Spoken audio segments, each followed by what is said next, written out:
we first bought the property, we got Dan Collins and Nancy Atten from the Land Trust. And Dan Collins is kind of known statewide as an environmentalist, but they're very knowledgeable about plants and such.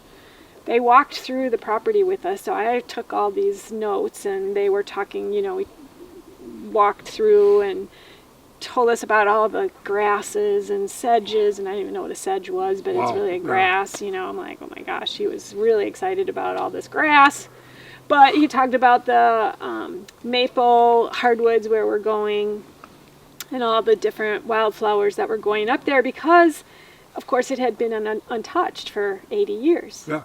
And so like blue cohosh and other things that are growing there now, and made our way around to this, and it shows on our survey that I think it's like 10% of the property, or some small percentage is actually wetlands, which is where that bog is, where those lady slippers are. But we could make a trail to it, but it's not critical, and we feel like we have enough right now. We're still working on our master plan, but that could connect to that whole sinkhole, and but it takes a lot of rain though for water to actually be in that ditch. Well, it happened every spring. Yeah, it happened every spring. We don't have that. I was down there with the hip boots every spring. But we've also gone through a period where the lakes dropped so much. Now it might start going back up. When we had the really high water problems, I don't know when that was, 5, 6, 7 years ago, 8 years ago, and they were having to dredge at all the docks,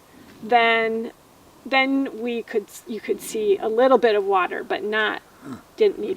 By the way, speaking of that, we got married in 1963, and I still had pictures in Ephraim.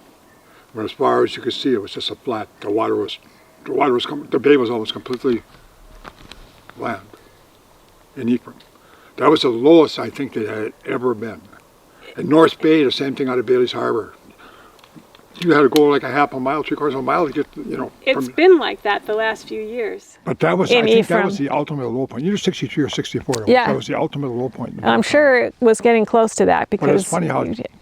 Yeah, up and down. And you hear all the explanations, and yet that somehow it doesn't compute. I know that they all talk about what's going on, like you said, Mary's River. You heard all this stuff, and somehow nature has a way of, I don't know. It's hard to understand.